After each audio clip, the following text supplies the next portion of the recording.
Bien. Bueno, como primera medida, si alguien, las que pueden prender sus cámaras, por favor, así nos podemos ver, puedo ver algún rostro, porque no es nada agradable hablarle a una pantalla a oscuras. Bien, la clase pasada, en el primer encuentro que tuvimos, habíamos hablado de la perspectiva de género, que es esta mirada, para qué nos sirve, cuáles son los puntos principales de esta perspectiva. En la segunda, avanzamos un poco más en un aspecto crucial que nos toca vivir a las mujeres principalmente, que es la violencia que se ejerce y sobre la cual en nuestro país hay distintas herramientas normativas y que nos ha permitido, en cierta medida, en los últimos 20 años, poder transformar la realidad de muchas de nosotras. Esa ley es la Ley de Protección Integral para las mujeres, que nos protege de todos los tipos de violencia en todos los ámbitos en donde desarrollamos nuestra vida cotidiana, nuestra vida particular. Esto implica el ámbito doméstico, implica el ámbito laboral, el espacio público, nuestros propios cuerpos, nuestra sexualidad, el espacio político. Y en el material, en el PowerPoint que habíamos utilizado la clase pasada, había una definición de violencia. ¿Ustedes recuerdan, alguien recuerda cómo se define la violencia contra las mujeres?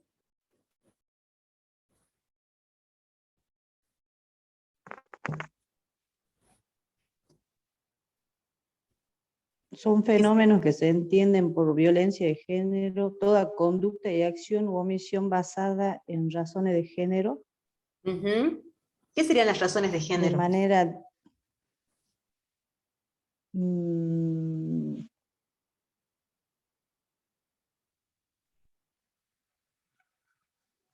razones de género.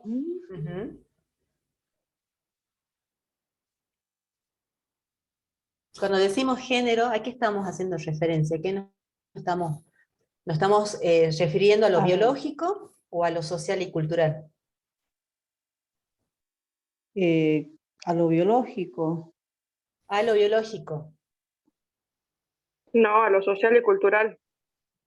A lo social y lo cultural. A lo social y lo cultural. Cuando dice basadas en razones de género, está pensando en esa violencia que está basada en esas desigualdades que se han establecido históricamente entre varones y mujeres, y que nos ha colocado a las mujeres en un plano de igualdad con los varones o en un plano de subordinación. ¿Ustedes qué creen? ¿Somos iguales o somos subordinadas?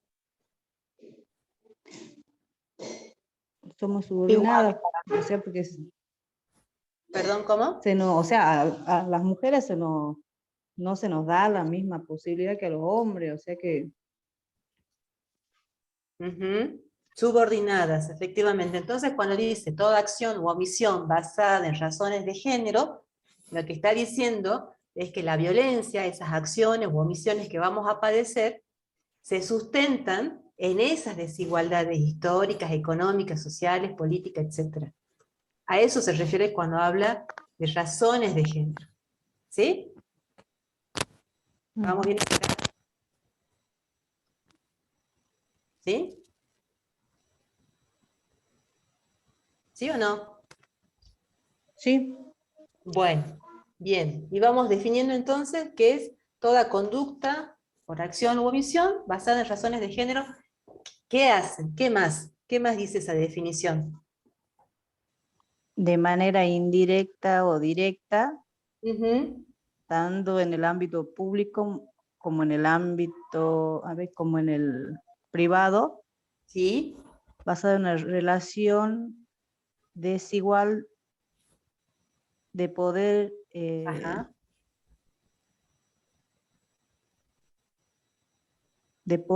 afecte su integridad. Ajá, ¿qué más? Su vida, su libertad, su dignidad, su integridad física, psicológica, sexual, económico, patrimonial. Exactamente. Entonces, varias cosas a rescatar de esa definición. Cuando hablamos de violencia contra las mujeres, cuando dicen eso es en el espacio público o privado, significa tanto en el ámbito de mi familia, de mi hogar, de mi relación de pareja, de mi relación afectiva, como en el trabajo, cuando camino en la vía pública, en el espacio político, si soy dirigente política. Ustedes recuerdan que hace unos años atrás, la violencia que se consideraba era solamente la violencia doméstica. No habían otras posibilidades de denunciar, por ejemplo, el acoso sexual en el ámbito laboral, o no había la posibilidad de denunciar el acoso callejero. Eso ha ido modificándose y ha ido cambiando, y eso es lo que dice la definición de la violencia. Puede ocurrir en todos los ámbitos, en todos los ámbitos. Y pone en riesgo la integridad de nosotras, las mujeres, como personas. Por eso también se dice que la violencia contra las mujeres es una violación de nuestros derechos humanos. Entonces acá también está planteando esta definición que hay una responsabilidad del Estado en prevenir, erradicar, sancionar y reparar esos actos de violencia. Y cuando define los ámbitos o los tipos de ámbitos de nuestra integridad, habla de nuestros cuerpos, habla de nuestra salud mental, habla de nuestra salud sexual, habla de nuestro patrimonio, de nuestra economía. Es decir, tiene una mirada muy amplia de lo que se considera la violencia sobre nuestra integridad. No es solamente un golpe, no es solamente una amenaza, sino que tiene en cuenta todas estas dimensiones. Por eso esa definición es tan importante, y esa definición está presente en esta ley que yo les mencionaba, que es una ley muy adelantada en el resto de Latinoamérica, que es la ley 26485. Bueno,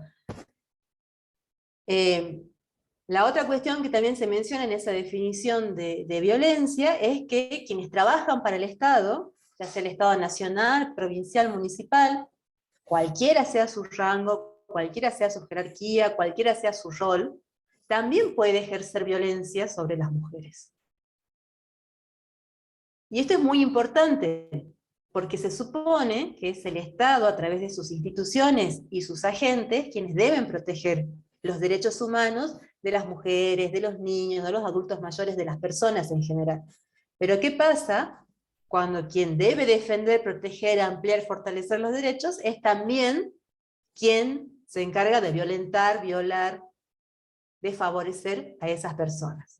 Entonces acá también lo importante de esta definición y de lo que dice la ley 26485 es que el Estado es responsable absoluto de garantizar la dignidad de las mujeres y protegerlas frente a todo tipo de violencia, sea quien sea la persona agresora.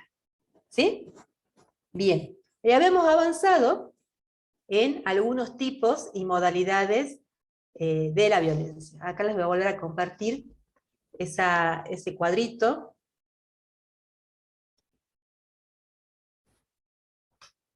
Díganme si lo están viendo, chicas. ¿Lo pueden ver? Sí, profe. Sí, sí se ve, profe. Bueno, recuerden ustedes que este cuadro es un cuadrito que está planteando la violencia de género, violencia contra las mujeres. Tráeme el cargador, Lautaro, de la pieza. Y también habla sobre lo que es la violencia familiar. Y este cuadro es importante porque responde la pregunta que les voy a hacer ahora. ¿Los varones sufren violencia de género? No, Sí, No, o sea, no, no no. se llama Dijo que no. violencia de género cuando es un varón, se llama violencia familiar. Violencia de Ujú. género Violencia es hacia interfamiliar. la mujer. Bien, bien. Pero recuerden que ese varón que es agredido por una mujer, supongamos, hay que demostrar, hay que Sí. indagar si tiene un vínculo familiar con su agresora. Claro. ¿Sí? Eso es lo que lo va a definir como si es violencia familiar o una violencia común y corriente que cualquier persona puede sufrir por una persona desconocida, ¿no? Pero eso siempre tengan en cuenta, los hombres no sufren violencia de género porque no hay una razón estructural, ni social, ni política que nos haya colocado en una situación de subordinación como sí ocurre con las mujeres. Bien, y acá habíamos visto los distintos tipos, las modalidades, es decir, dónde se puede desarrollar la violencia, y también los marcos normativos, la legislación, y el carácter de esa legislación que es de orden público. Esto quiere decir que, bueno, que no queda todo circunscripto al ámbito de las personas damnificadas, sino que tiene la intervención directa del Estado. Y habíamos continuado viendo la que es la primer violencia, la más visible, que es la violencia física. Y acá también habíamos hecho unas aclaraciones. Hay formas de violencia física que no dejan marcas en el cuerpo de la mujer, sino que constituyen un riesgo de lastimar, lesionar, cualquier tipo de maltrato o agresión. Puede ser un empujón, tirar del cabello, intentar arrojar cosas y demás. Esa es la violencia física. Pero también habíamos dicho que cuando ocurre la violencia física, cuando ésta se hace visible o se denuncia, es porque ya antes ocurrieron otras violencias más. Y una de esas otras violencias es la violencia psicológica. Que la violencia psicológica tiende a generar un daño emocional, un daño en la subjetividad de la mujer, como una gota de agua que cae permanentemente sobre una roca, hasta finalmente partirla, destruirla. Y esto tiene el objetivo de menoscabar la autonomía, la autovalía de la mujer. Entonces acá entran todo tipo de agresiones verbales. Muchas veces hay personas que dicen, bueno, es violencia verbal. Sí, es violencia psicológica que se manifiesta a través de los dichos, ¿no? No servís para nada, ¿quién te va a querer así? Sos un inútil, sos fea, sos gorda, nadie te va a creer, estás fabulando, estás inventando. Y en definitiva, esto, si se repite en el tiempo, la víctima, la mujer, la persona damnificada, efectivamente va a terminar creyendo que esto que le está diciendo esa persona es cierto, es real. Y también habíamos hablado de otras formas de violencia, como por ejemplo los celos que son una manifestación que todavía la encontramos en las parejas de adolescentes, donde se sigue sosteniendo que la manifestación de celos, tener celos por la pareja, por la novia, son una demostración de amor. Y eso habíamos dicho y habíamos aclarado que bajo ningún punto de vista se puede considerar una manifestación de amor, sino que es una forma de control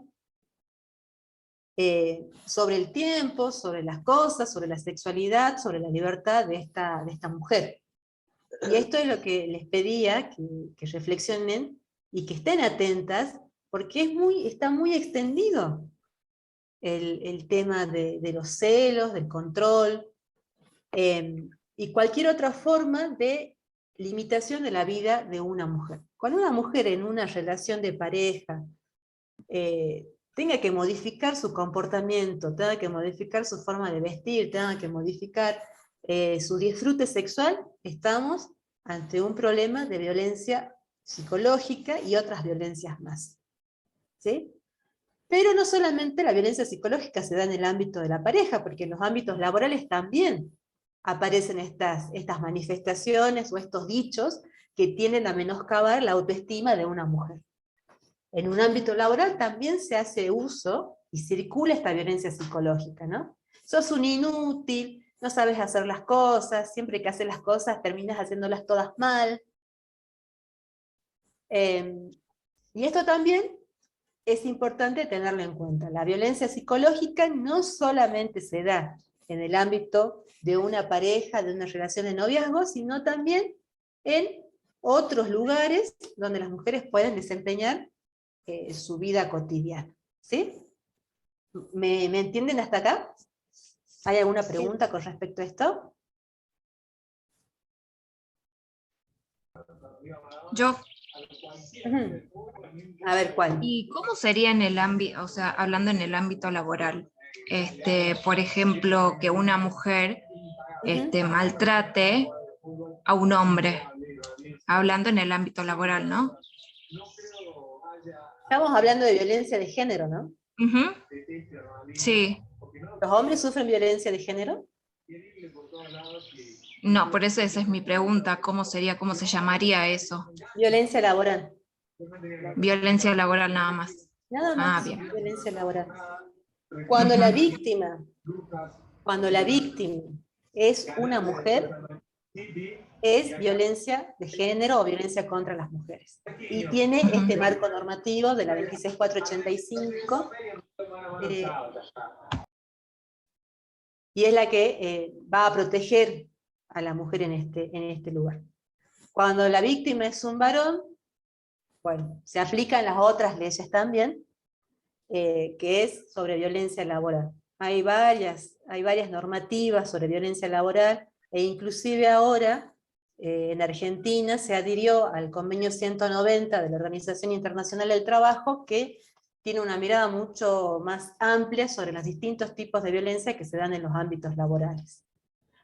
Pero, a ver, por ahí se genera una confusión, ¿no? Estamos hablando solamente de las mujeres. Eso no significa que cuando las víctimas sean varones están desprotegidas y no existan otras leyes para tratar esos casos, sino que se van complementando. Se van complementando. Igual, si la mujer sufre de una violencia en el ámbito laboral, se le va a aplicar tanto las leyes de protección propias de los que velan la seguridad en el trabajo, como también se le suma estas leyes de protección para las mujeres. ¿Sí? No es que se quedan desprotegidos, ni que no hay esa frase, ¿no?, del vacío legal. Eso no existe, no existe vacío legal. Se aplican otras leyes. Lo que hace la ley 26485 es complementar mucho más la protección cuando la víctima es una mujer. Bien, otra pregunta, otra duda. ¿No? Pasemos a la siguiente, que era la violencia sexual. También esta violencia, donde se cree que solamente es la violación, la penetración, ¿no? Hay distintas formas de poner en riesgo la integridad sexual de la mujer. Va desde un tocar el cuerpo de la mujer sin su consentimiento, los roces, inducir a mirar pornografía, pedirle fotografías donde exponga su cuerpo, obligarla a mantener relaciones sexuales de una forma en la cual la mujer no se sienta cómoda, no se sienta segura. Todas esas formas que vulneran la integridad sexual de la mujer y la condicionan de una forma u otra, constituyen violencia sexual.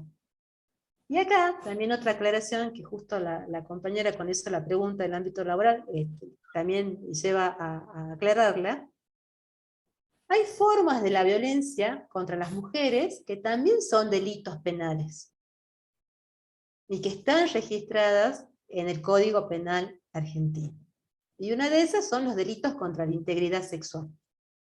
Entonces, no solamente es violencia contra las mujeres, sino que también es un delito.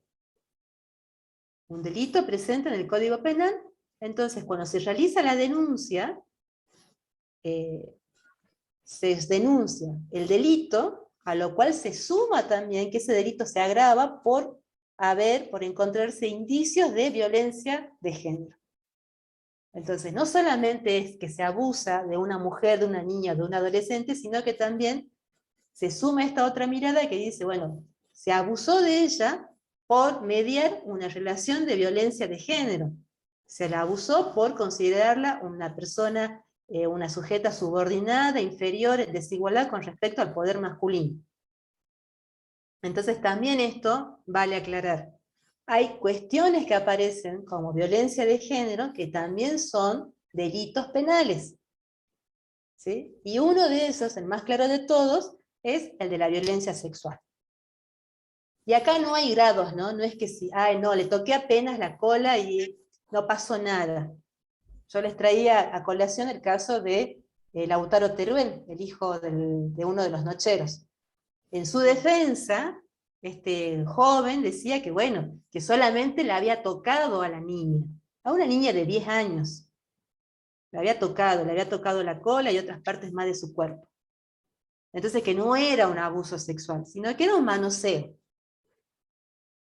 Pero el manoseo es una forma de agresión sexual, es una forma de agresión contra la integridad sexual encima de una niña. Entonces acá no hay medias tintas, no hay que es menos grave o más grave. Es más grave una violación, es menos grave un manoseo. Están en la misma categoría de violencia sexual. Para el Código Penal sí hay diferencias en cuanto a la pena, pero no en cuanto a que es un delito y es una agresión contra la integridad sexual. Entonces esto también es importante tenerlo en cuenta, ¿no?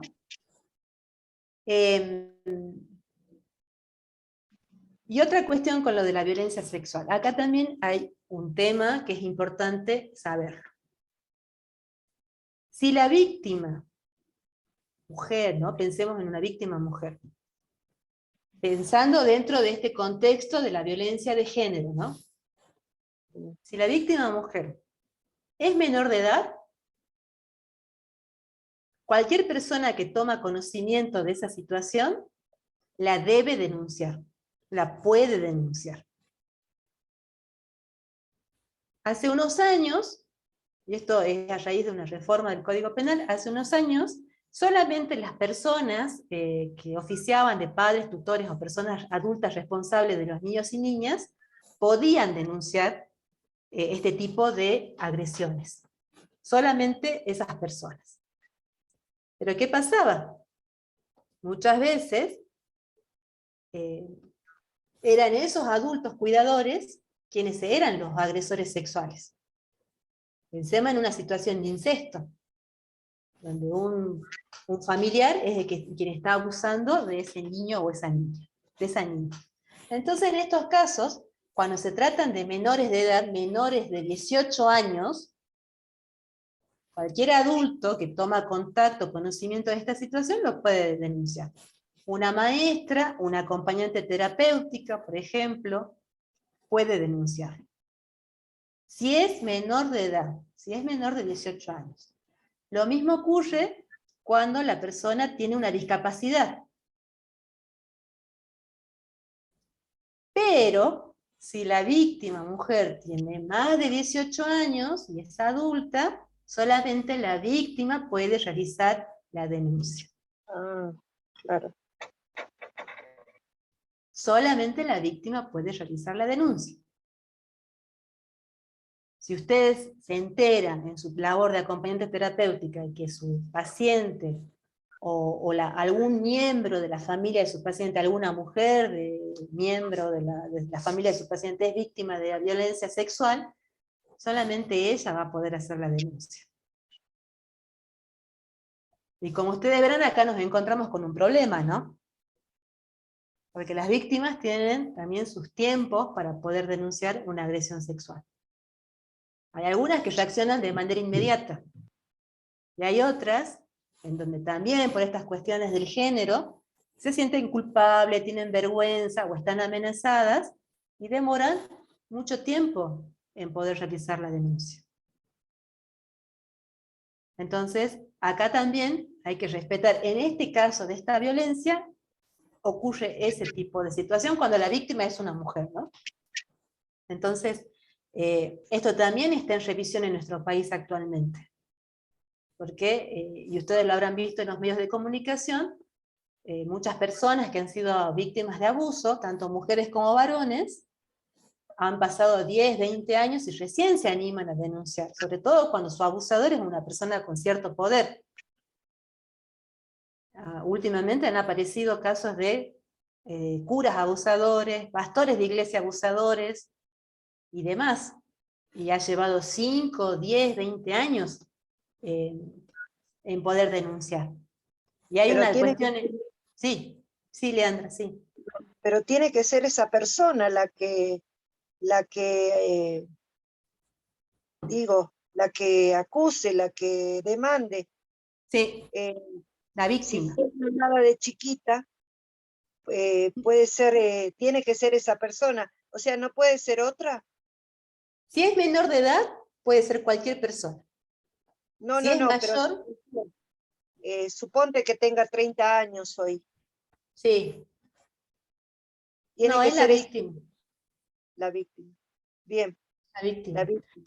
Sí. Si ustedes han visto las noticias hoy, en Córdoba se ha denunciado a un pastor, no sé, líder de la iglesia mormón en Córdoba, que había abusado de una niña de 14 años, Mm, hacía 4 años atrás, 2018.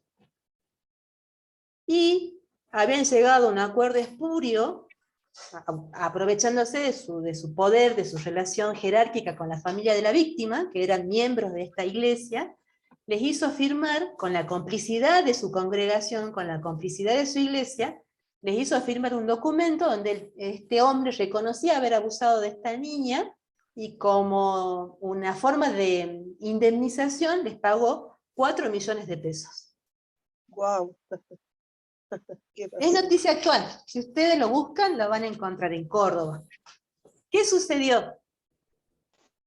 Que esto se empezó a difundir porque era noticia, todo el mundo lo sabía en el pueblo de Córdoba donde vivían esta familia y este señor, este hombre, este delincuente, y llegó a oídos de un fiscal. Un fiscal. Y el fiscal es quien inicia la investigación y realiza la denuncia y llega este documento, llega a sus manos este documento donde este tipo, este delincuente, confiesa haber abusado y el pago de ese dinero. O sea, lo procesa, actualmente lo están procesando este tipo por abuso sexual, además de extorsión, además de coacción y otros delitos más. Ah, claro. La víctima hoy tiene 18 años, pero el fiscal justo inició la denuncia, la investigación, antes que cumpla los 18 años. Entonces ahí todavía también hay que recordar que nuestro Código Penal argentino no ha sido reformulado, no ha sido reformado, y hay muchas cosas que con el avance de los derechos de las mujeres, de los niños, de los adultos mayores, hay que revisar. Y una de esas cosas son los delitos contra la integridad sexual. Los tiempos, quiénes pueden denunciar, si se prescriben o no se prescriben, las penas también, cuántos años se le dan a un agresor sexual. Generalmente no son penas muy extensas, pero son cosas que se deben reformular en el Código Penal argentino, que el proyecto viene siendo postergado desde hace 5 años aproximadamente. Y seguimos usando un código que es de principios del siglo XX, más o menos. Casi hace más de 100 años. Entonces, con esto de los delitos sexuales, esas son las dos particularidades que hay que tener en cuenta, ¿no? Si la mujer víctima es mayor o menor de edad, o si es una persona con discapacidad. Bien. La otra forma de violencia que tenemos que ver hoy día es... ¿Sí? Acá en San Remo hubo un caso hace más o menos 7 años, o más quizás. Uh-huh. Él era, hoy vive acá en San Remo, es un señor mayor, ya jubilado. Él hacía como fisioterapeuta a Sí. domicilio. Y tenía pacientes discapacitadas, y bueno, parece que abusó de una paciente, y estuvo, la familia lo demandó, estuvo preso muy poquito tiempo, muy poquito tiempo. Y la señora se separó del señor hubo un lío bárbaro en el barrio, se enteró todo el mundo que el señor había abusado de la chiquita discapacitada, y hoy el señor está ahí tranquilo. O sea, no, es como usted dice, no hay una pena así muy que tenga que quedar para toda la vida. Este señor anda por ahí como si nada hoy en día. Ujú. Sí, las penas son, en nuestro código penal argentino no son muy contundentes, ¿no? Si no, fíjense en la condena que le dieron a Lautaro Teruel. Pedían 15 años y le dieron 12 años. Y sumado también al sistema penitenciario, que no es de castigo, sino de reinserción social, hay una serie de otras cuestiones que a la mitad de su condena le van a permitir salidas transitorias. Y eso son cosas que hay que transformarla y hay que modificarla. Sin embargo, yo también creo otra cosa, que las medidas punitivistas, estas medidas de castigos, no son freno para la comisión de estos delitos o de estas violencias. Yo creo que no por tener mayores penas, estos agresores o estos violadores van a dejar de hacer lo que hacen. Tenemos un caso, el de Chirete Herrera, que mató en 2 oportunidades a sus parejas dentro de la cárcel. Cometió 2 veces femicidio dentro de la cárcel. Ya estaba condenado, y eso no impidió que vuelva a cometer otro femicidio. Entonces ese es otro debate también, si las mayores penas desestiman las conductas violentas o las conductas delictivas. Y a mi parecer, al igual que otras personas más, yo creería que no es suficiente. Acá hay que avanzar sobre otras cuestiones más profundas, sociales y culturales. Porque el violador no es una persona loca. El que abusa sexualmente no es loco. Es muy bajo el porcentaje de psicópatas que sí cometen estos delitos sexuales. Pero es una persona común como cualquiera de nosotras, como cualquiera de nosotros. Acá lo que existe es el abuso del poder, el creer que los cuerpos de las niñas, de las mujeres, de los niños, son cuerpos que se pueden tomar, usar y descartar. Y eso no es locura, eso es patriarcado. Eso es relación desigual de poder. Hay una autora, una antropóloga que se llama Rita Segato, que es argentina ella, que estudió mucho tiempo el tema de los violadores en Brasil, a pedido del gobierno de Brasil, porque querían saber por qué violaban, por qué los hombres violaban, porque también es otra cosa. El mayor porcentaje de agresores sexuales son varones. Hay mujeres, sí, claro que hay mujeres, pero la mayoría son varones. Y en este caso, el gobierno de Brasil quería saber por qué los varones violaban. Y esta antropóloga, Rita Segato, estuvo como 5 años investigando, haciendo entrevistas a violadores y demás, y una de las conclusiones a la que ella llega es que el violador es el ser más moral del patriarcado. No viola solamente porque lo disfruta y porque le da un placer. Viola porque cree que con la violación está recordándole a las mujeres principalmente cuál es su lugar dentro de la sociedad.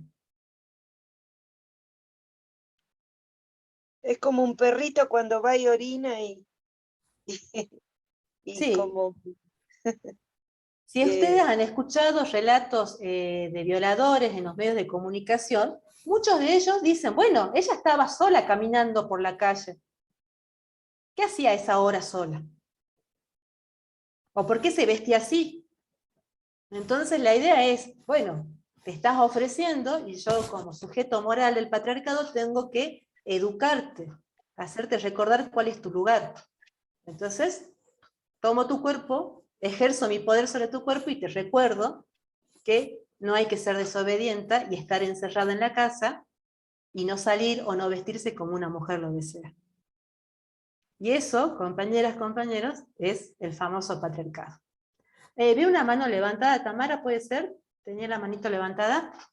Sí, yo quería consultar, Sí. que no me quedó claro, si una persona con discapacidad mayor de edad está sufriendo una violencia de género, ¿se puede denunciar en ese caso o no? Si es mayor de edad.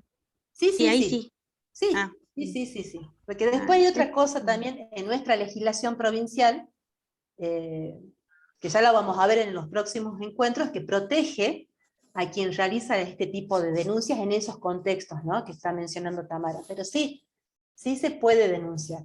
Sí se puede denunciar. Cuando la persona tiene una discapacidad y es mayor de edad, sí se puede denunciar. Bien. Yo les recomiendo que si les interesa el tema de esto, ¿no?, de que el violador es el sujeto más moral del patriarcado, lectura sobre Rita Segato.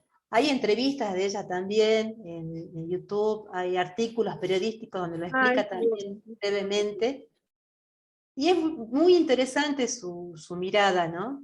Que uno siempre tiende a decir, no, es un loco, el que viola es loco. No, no es loco. Lo hace respondiendo también a esa socialización en la cual se educa la gran mayoría de los varones. ¿Sí? ¿Profe? Si no, bueno, estaba pensando en ejemplos mucho más cercanos y actuales, ¿no? El caso este que está en la ¿Profe? boca de todo el mundo en la televisión, que es el caso este de China Suárez con Wanda Nara, ¿no?, que para uno diría que es una frivolidad, pero si lo analizamos a la luz de estos tipos y modalidades, nos vamos a encontrar con un festival de tipos de violencia. Sí, alguien quería preguntar algo, díganme. No, yo le quería comentar sobre una serie muy nueva que salió ahora en Netflix, Sí. que estaba viendo, que se llama Las cosas por limpiar. No sé Sí, si la sí. vieron. También trata sobre violencia, sobre la chica que se tiene que ir con la nena. Pero bueno, ahí por lo que se ve en la serie, digamos, es como que está mucho más avanzado el tema porque hay refugios para mujeres. Les Sí, acá dan también. como subsidios también a las mujeres que son víctimas de violencia. Sí, igual, por un lado. Tienen como su departamento, digamos, por lo que se ve, digamos, ahí en la serie, ¿vio? Sí, yo no la vi todavía, sí, la he escuchado recomendada sobre esta forma del abordaje de la violencia. También hay otras en Netflix sobre los abusos sexuales y cómo no se les cree a las mujeres, ¿no?, cuando son víctimas de los abusos sexuales o de las violaciones. Acá en Salta también tenemos refugio, en la ciudad, acá en la capital, hay 2 refugios, hay otro en Tartagal, otro en Orán, otro en Rosario de la Frontera, y un refugio nuevo, pero que más que refugio es una casa, un hogar de día, en La Merced. También hay subsidios, que son el programa Acompañar, que durante 6 meses se le da un monto de 2 salarios mínimos vitales y móviles a las víctimas de violencia familiar o violencia de género. Pero el tema en nuestro país es que tenemos leyes muy avanzada en cuanto a derechos humanos, pero fallamos en la ejecución de esas leyes. Entonces, los trámites se hacen muy burocráticos, acceder a los refugios también es muy burocrático, y por otro lado, y esto también es en base a lo que yo veo, se delega mucho en el Poder Ejecutivo la asistencia y la sanción, cuando en realidad esto es un trabajo del Ejecutivo y de la justicia. No es solamente la policía, es también la justicia. Y acá en la justicia claramente sí tenemos un problema, porque también es muy burocrática, es muy lenta, y a veces las medidas que se toman no tienen perspectiva de género, y ocasionan daños irreparables a las víctimas, y a la familia y a la comunidad de las víctimas. Entonces, en otros lugares del mundo sí, tienen acelerado esos sistemas de protección, y en otros directamente no existen. Directamente no existen, aún a pesar de ser países con un gran poder adquisitivo, como por ejemplo Japón. En Japón no existen leyes de protección a las mujeres, recién ahora se están planteando. Y tienen recursos económicos, no podemos comparar Japón con nuestra economía argentina. Tienen muchísimo más recursos, muchísima más tecnología y demás, pero van muy atrasados en cuanto a los derechos de las mujeres y demás personas siempre subordinadas, ¿no? Pero sí, las series a veces sirven para mirar con más claridad estos ejemplos. Ya les voy a pasar por WhatsApp. Otra que está también, las que tengan Netflix, otras también. Hay un documental muy lindo sobre la India, es de apenas 20 minutos, sobre cómo es la situación de las mujeres en la India y cómo padecen cosas que para nosotras están resueltas, como es la gestión menstrual. Poder ir al almacén, al supermercado y comprar una toallita, un tampón, o usar la copa menstrual. En la India eso es inimaginable. Y después esta otra serie que es sobre un abuso sexual y cómo la policía no le cree a la víctima, y está basada en un hecho real que ocurrió en Estados Unidos. Ya se los voy a compartir para el fin de semana, si tienen ganas de profundizar en esto, puedan verlo, pero es muy buena la sugerencia de esta serie, Claudia, muy buena. Otro tipo de violencia, avanzando más en esto, y que no está tampoco vista como una violencia, es la violencia económica o patrimonial. Es aquella violencia que tiene como objetivo menoscabar, reducir, impedir que una mujer pueda decidir, disfrutar, hacer lo que quiera con su patrimonio y con su dinero. De acá nos encontramos con un panorama amplio de ejemplos, ¿no? Pero la ley, ¿qué es lo que dice cuando la define, no? Es la perturbación de la posesión, tenencia o propiedad de los bienes, la pérdida, destrucción, retención, también, ¿no? Del patrimonio de la mujer, la limitación de los recursos económicos y la limitación o control de los ingresos.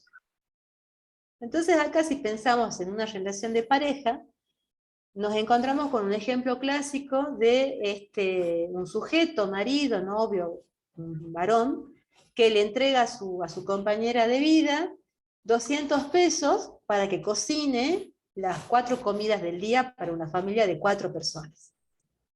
Y exige además que tenga vuelto. Y ese es un ejemplo clásico. Entonces, si la mujer no puede lograr la meta de concretar las 4 comidas al día y encima tener vuelto, es porque es inútil, porque es vaga, porque gasta mucho, porque no sabe administrar. Y ese es un ejemplo de los más comunes que nos vamos a encontrar sobre violencia económica. Pero la mujer no lo ve como una violencia económica. No lo percibe como una violencia. No lo percibe como una violencia y no lo percibe como una violencia económica. Porque también está socialmente aceptado que sea así. Y acá ha ayudado mucho esa idea que las mujeres que trabajan en el hogar como amas de casa son las grandes administradoras de los recursos. Y eso en parte ha servido para esto, ¿no? Sostener esta violencia económica. O sea, sos muy buena administradora, entonces con 2 pesos tenés que sostener un hogar y encima tener capacidad de ahorro y encima satisfacer los deseos de todos los miembros de la familia. Y si no lo haces, inútil, vaga, gastadora, etc.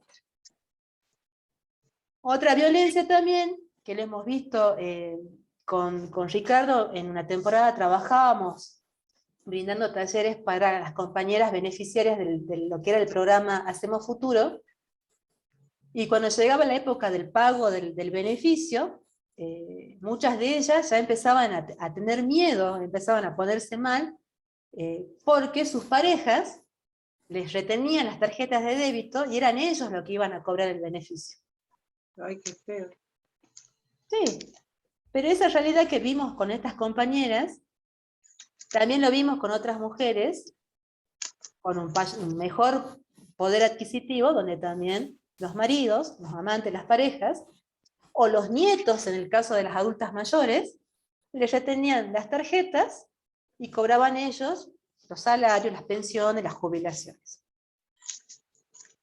También, otro ejemplo de violencia económica y patrimonial es cuando una mujer compra un bien, supongamos, ¿no?, una moto, pero no lo pone a su nombre, sino que lo pone a nombre de su pareja.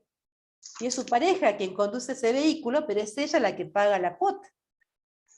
Y cuando ocurre un problema, una separación o una pelea o lo que sea, este sujeto se lleva ese bien porque está a su nombre, pero no lo paga.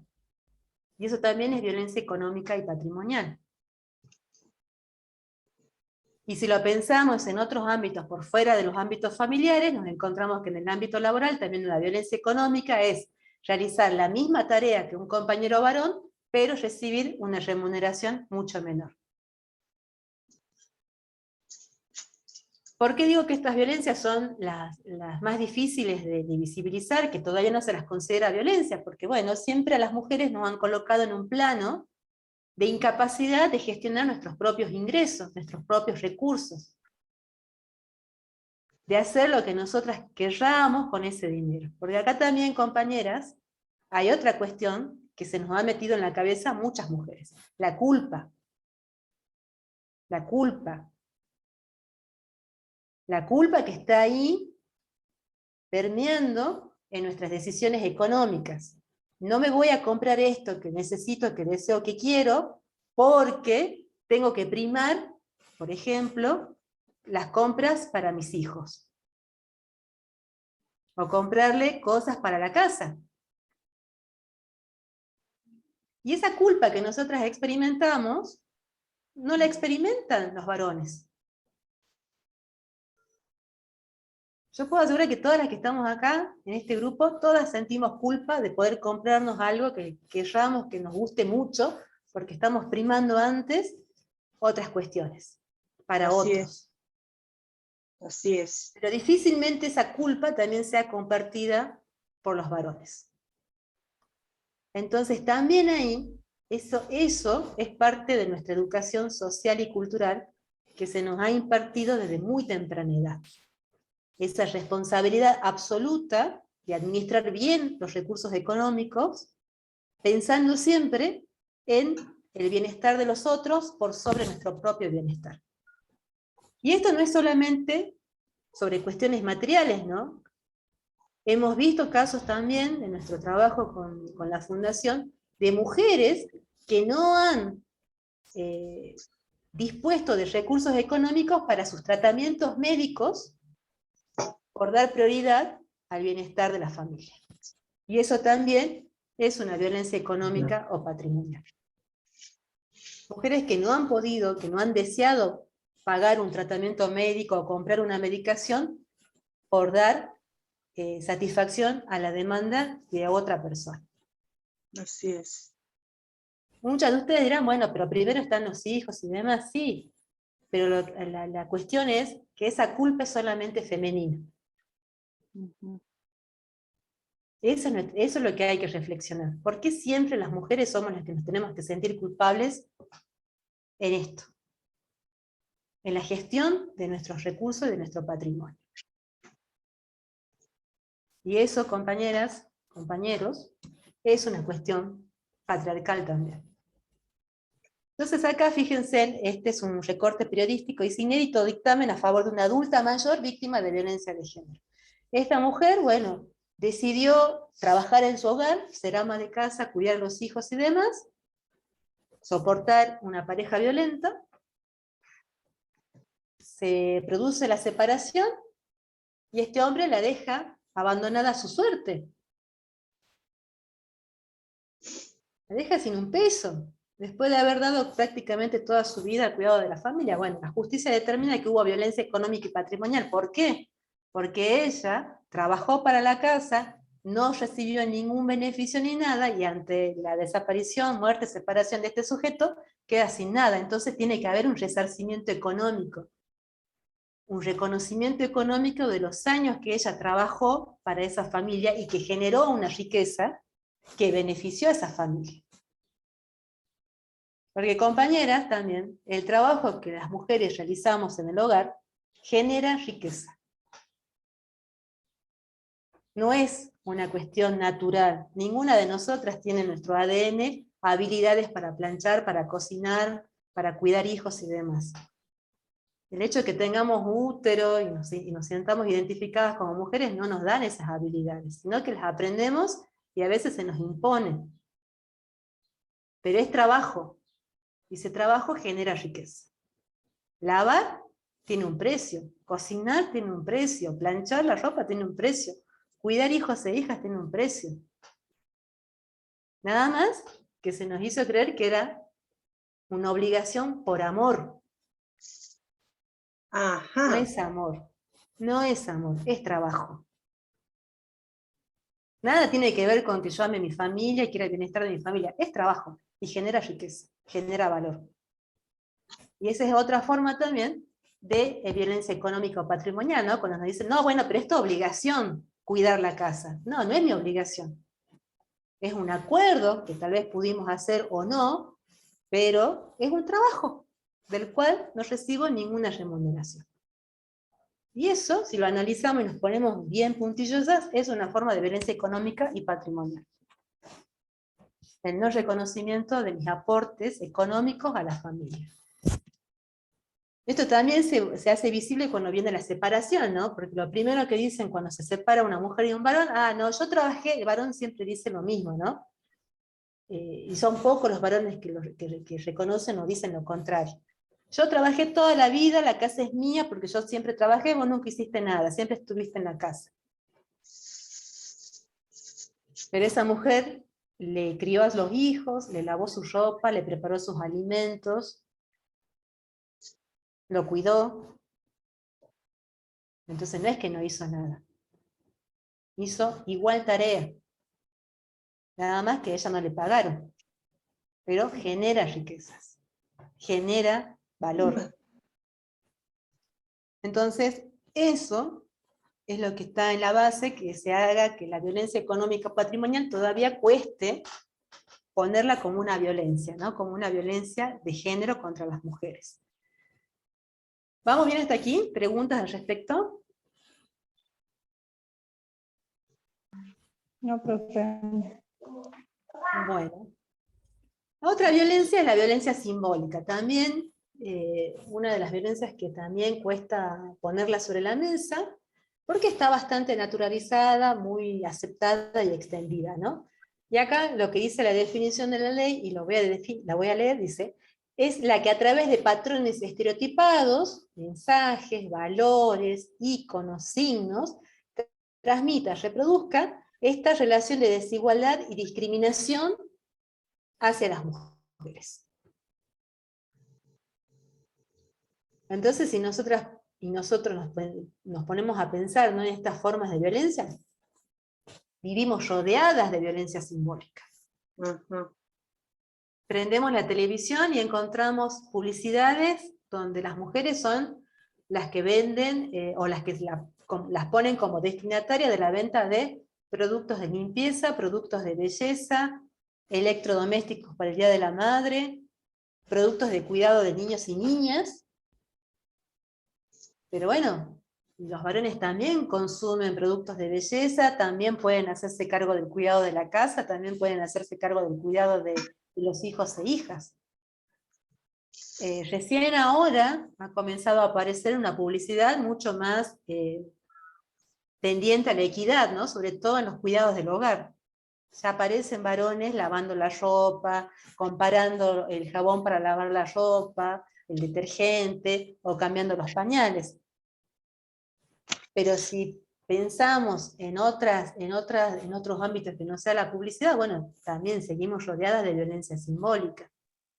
Las novelas, los medios de comunicación, la forma en cómo los medios de comunicación cuentan un episodio de violencia contra las mujeres, cómo describen la situación de un femicidio, por ejemplo, y trayendo acá el tema que ha conmocionado a la República Argentina en estos 2 últimos días, el caso de Wanda Nara y su marido y la actriz la China Suárez, ese es un festival de violencia simbólica.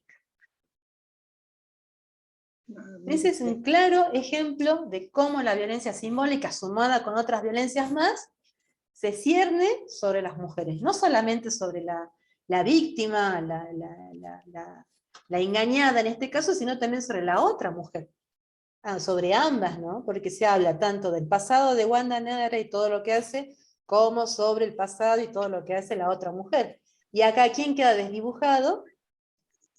El varón.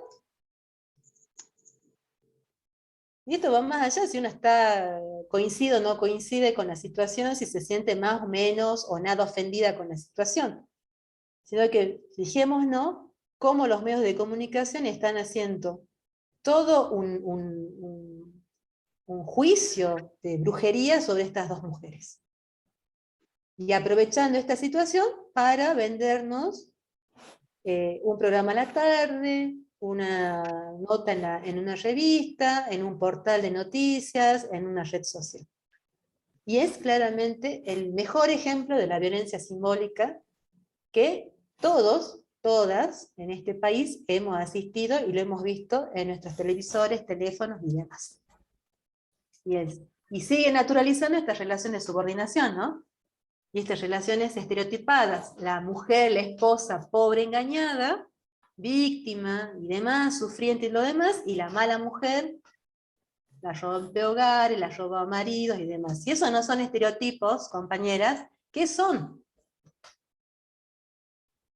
Son estereotipos que siguen totalmente describiendo roles subordinados y estereotipados de mujeres. La buena mujer, la mala mujer. La santa, la puta. La buena, la mala. La madre de los niños, la que rompe hogares. Y a todo esto, el que está involucrado en el medio y que es el mayor responsable de todo esto, desdibujado. Entonces, ese es el mejor ejemplo de la violencia simbólica. Acá, bueno, en esta lámina es sobre un youtuber conocido, Luisito Comunica, mexicano él, que no tuvo una mejor idea que promocionar una bebida alcohólica que se llama Tus Nalguitas, acompañando la imagen la cola de su novia.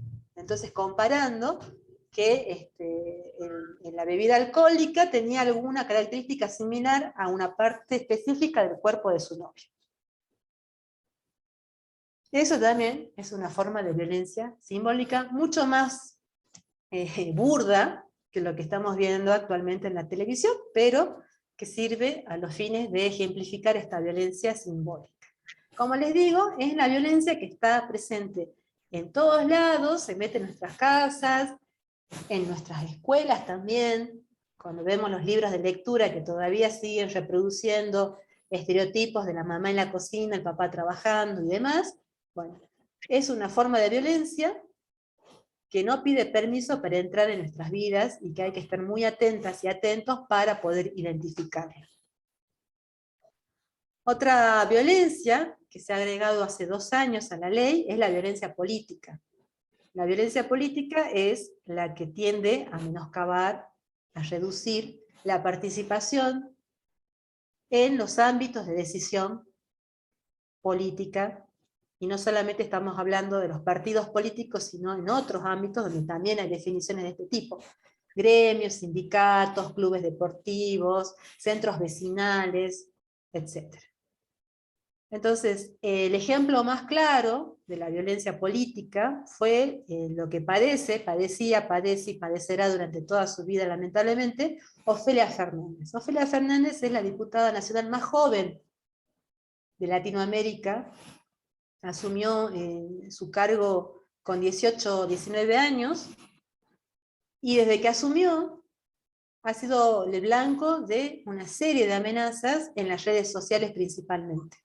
En Twitter. Este es un recorte de Twitter.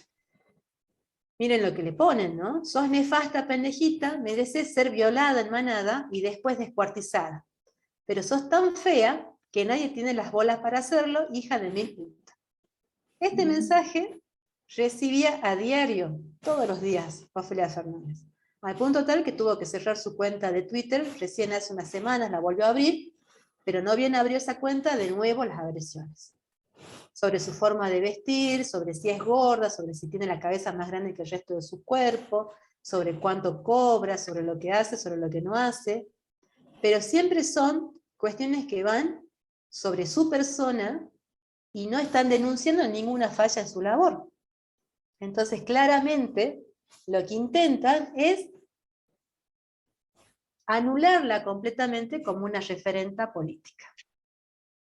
Y esto que padece Ofelia Fernández, que es lo más grotesco y lo más explícito que puede padecer una mujer en su participación política, lo padecen absolutamente todas las mujeres que se desempeñan en estos ámbitos que históricamente han sido lugares ocupados por hombres.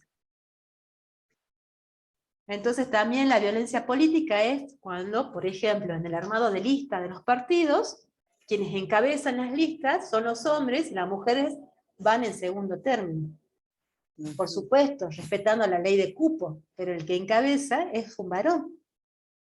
O cuando se pelean, ¿no?, por la dirigencia de un club deportivo o de un centro vecinal, siempre son varones. Y cuando aparecen mujeres disputando esos lugares, amenazas, insultos, no se les brinda el acompañamiento económico necesario, se arman las reuniones en horarios que saben que las mujeres no van a poder ir porque tienen que cumplir con otras obligaciones. Y así un sinfín de ejemplos. Un sinfín de ejemplos.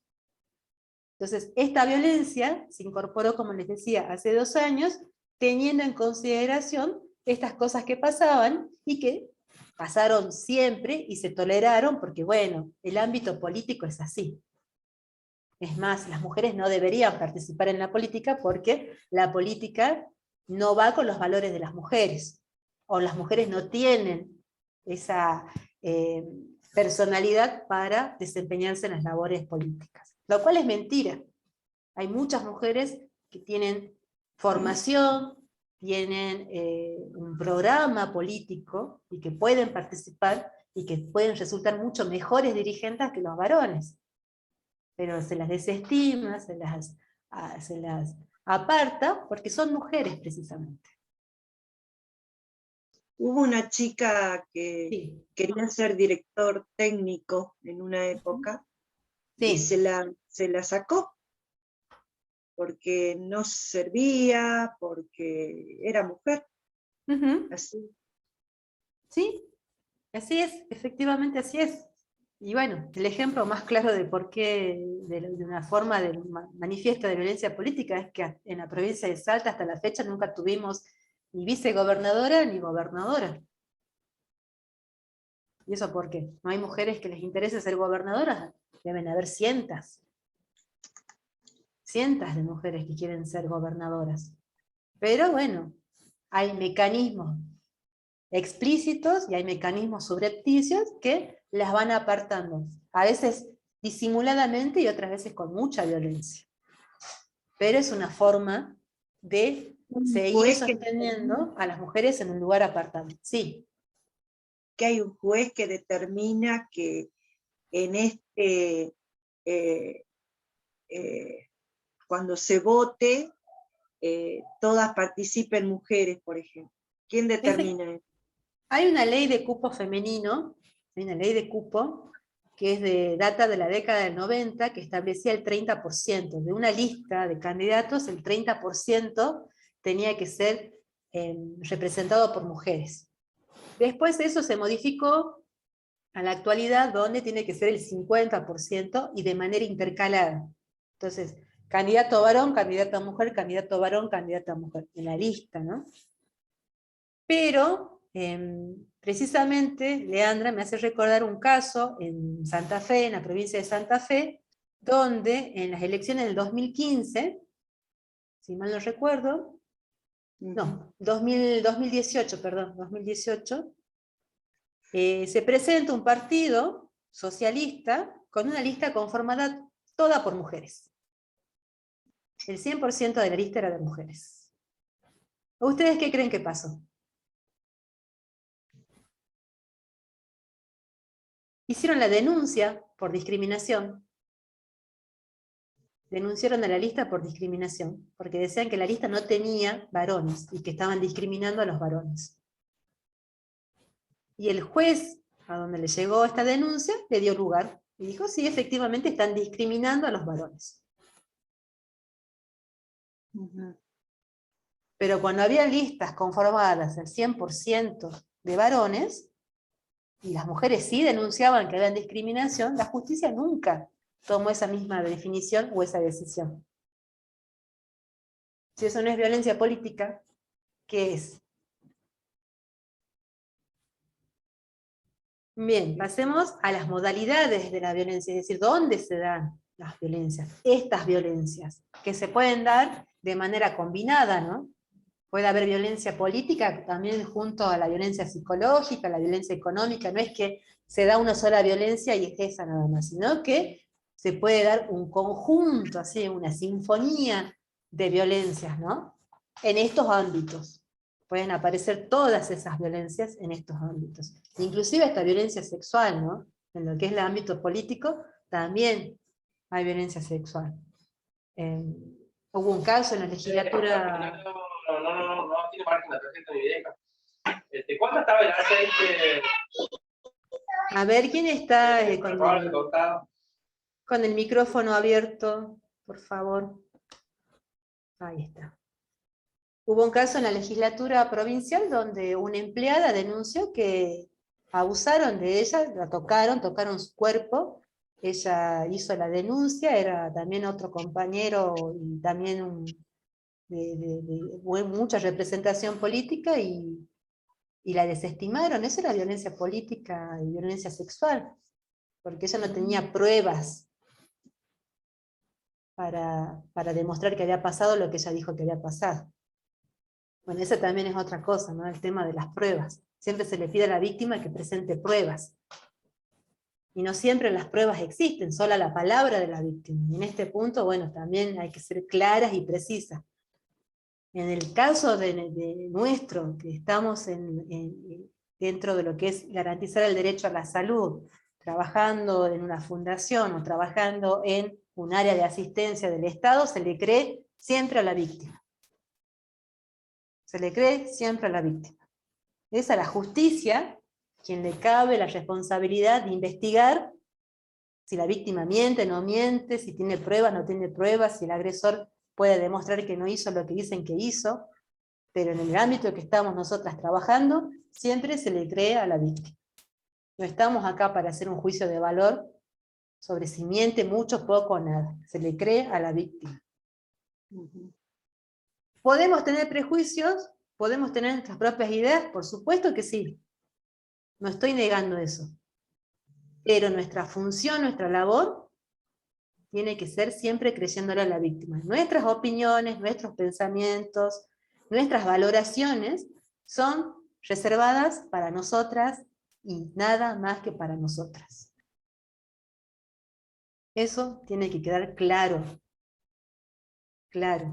Todos acá, todas acá tenemos prejuicios, podemos hacer valoraciones, podemos decir, no, capaz que no es tan así como ella dice, pero eso nos lo reservamos para nosotras. Nuestra labor, nuestra función es creerle a la víctima y realizar el informe tal cual como dice la víctima. Es a la justicia y a sus equipos a quienes le va a tocar investigar eso. No a nosotros, no a nosotras. ¿Sí? Eso tiene que quedar claro.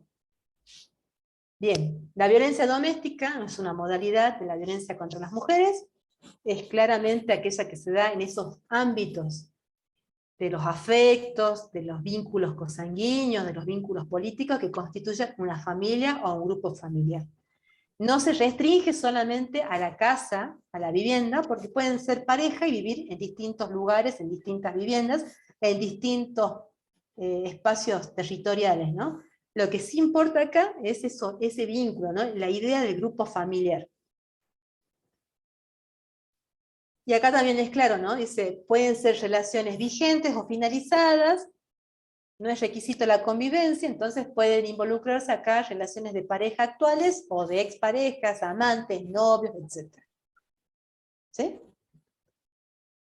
La otra modalidad de la violencia es la violencia institucional, es la que cometen los agentes del Estado.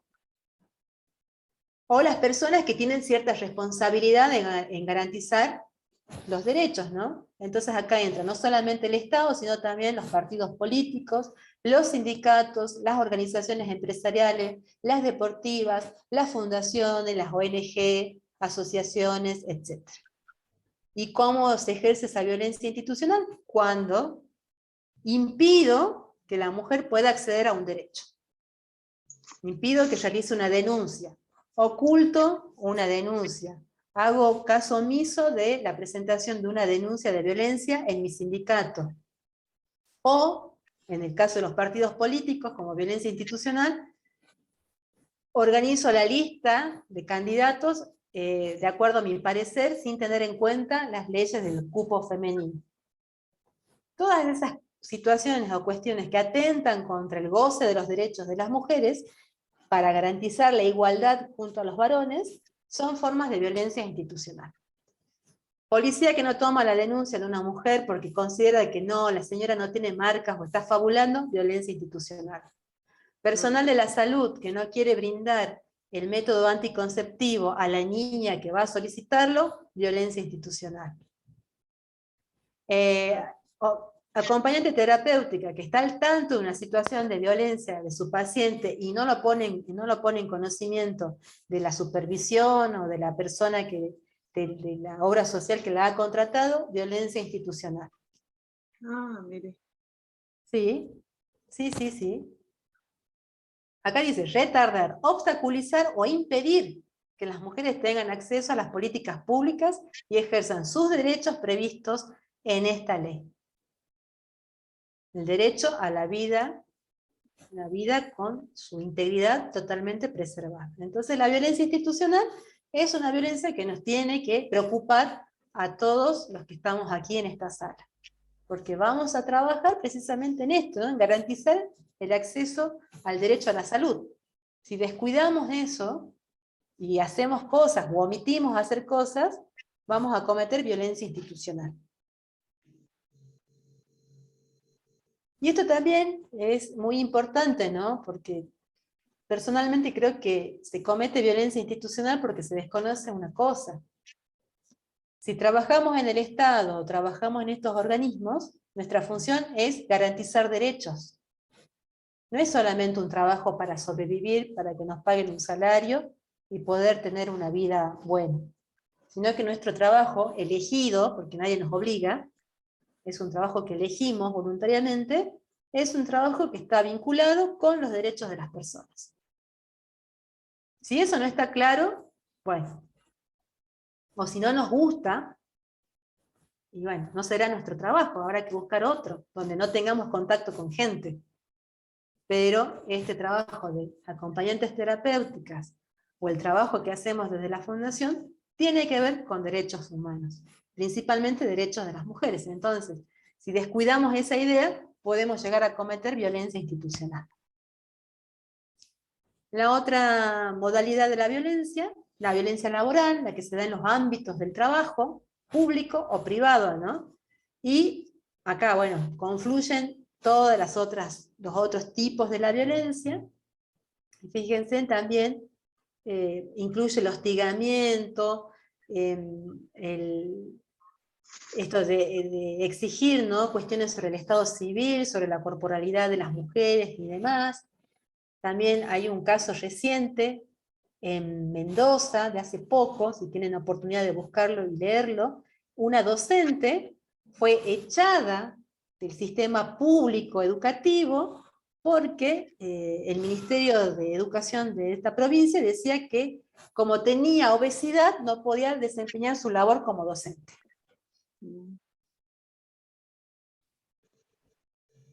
Entonces esta mujer presentó con su abogada, una abogada especialista en derechos de las mujeres, presentó todos los recursos necesarios y la justicia falló a favor de ella. Y hoy el Ministerio de Educación de Mendoza tiene que pagarle una indemnización de 1.500.000 pesos. Porque la señora, esta docente, esta profesional de la educación, había sido víctima de una discriminación horrible. Discriminación, sí. Y de la violencia de género, violencia laboral, una violencia psicológica. Porque la obesidad no es discapacitante. No. Es más, inclusive hasta la Organización Mundial de la Salud actualmente se discute si se la tiene que considerar una enfermedad o no. Eso se está revisando totalmente, pero no es discapacitante. Y los argumentos eran que, bueno, que por su masa corporal y demás no iba a poder cumplir con determinadas funciones de la docencia. Pero nunca terminaron de aclarar cuáles funciones de la docencia. Y además ella tenía un sobrepeso, sí es cierto, pero no tenía ninguna condición de enfermedad que la limite en su trabajo. No estaba enferma. no tenía ninguna discapacidad motriz, ni intelectual, ni nada. Simplemente era una mujer gorda. Gordo. Y la discriminaron en el ámbito laboral público. Y así como esa discriminación, también pasan otras, ¿no? Cuando exigen el uso de uniformes sexy sensuales para remarcar algunas características del cuerpo de las mujeres. También un caso de una estación de servicio que les exigía a las mujeres que se desempeñaban como playeras el uso de calzas blancas. Wow. Solo a las mujeres, a los varones no. Los varones usaban pantalones más holgados, más cómodos. Las mujeres tenían que usar calzas blancas. Si era el uniforme, también tenían que haber usado los varones. No, era solamente con las mujeres. Entonces, esos ejemplos son casos de situaciones de violencia laboral. La otra violencia es la violencia contra la libertad reproductiva también. O sea, ya la modalidad, el lugar donde se da esa violencia son los cuerpos de las mujeres, cuando, bueno, se le impide que la mujer tenga derecho a decidir qué hacer con su sexualidad y con su corporalidad, ¿no? Si quiere tener hijos, si no quiere tener hijos, cuántos, cómo, en qué frecuencia y demás, y si no quiere tenerlos, poder acceder a prácticas que le garanticen tener una vida, una libertad reproductiva plena. Y acá, bueno, se conjuga con la ley de salud sexual y reproductiva, sumándose también la interrupción legal del embarazo y la interrupción voluntaria del embarazo. Por supuesto que siempre el cuerpo de las mujeres es un terreno de disputa muy grande, donde todavía no se ha podido llegar a ningún tipo de acuerdo. Nos encontramos, por un lado, personas que sostienen que, bueno, que los cuerpos de las mujeres tienen que pensarse siempre en relación a los embarazos, que los horizontes del deseo de las mujeres es tener hijos, y del otro lado, otra posición donde coinciden en que no todas las mujeres quieren ser madres.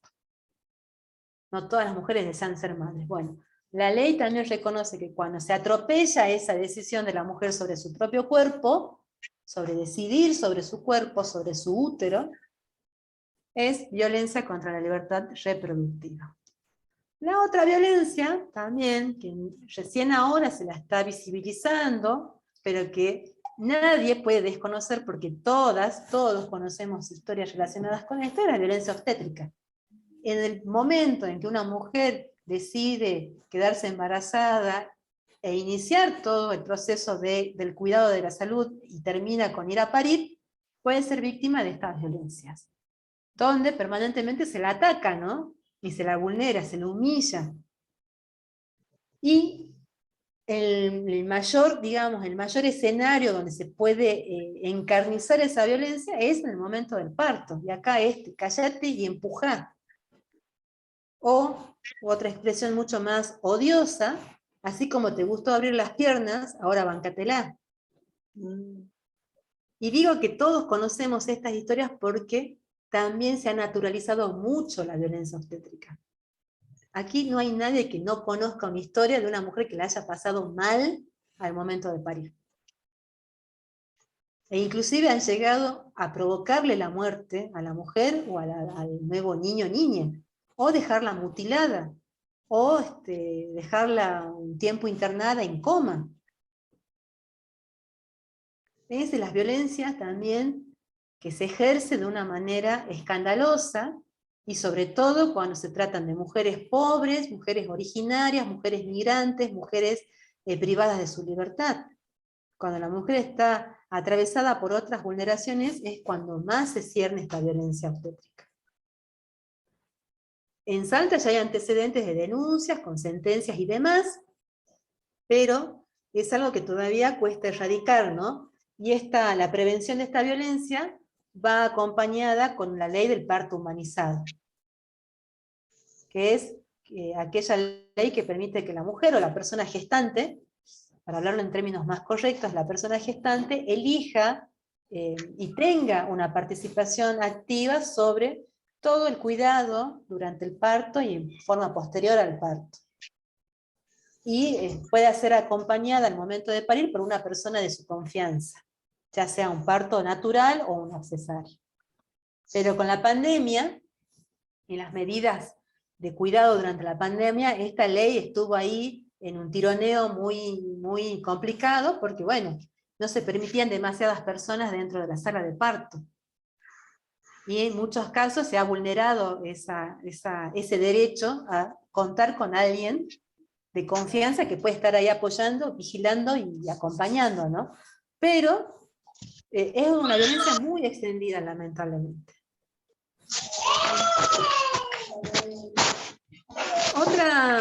Otra forma de violencia.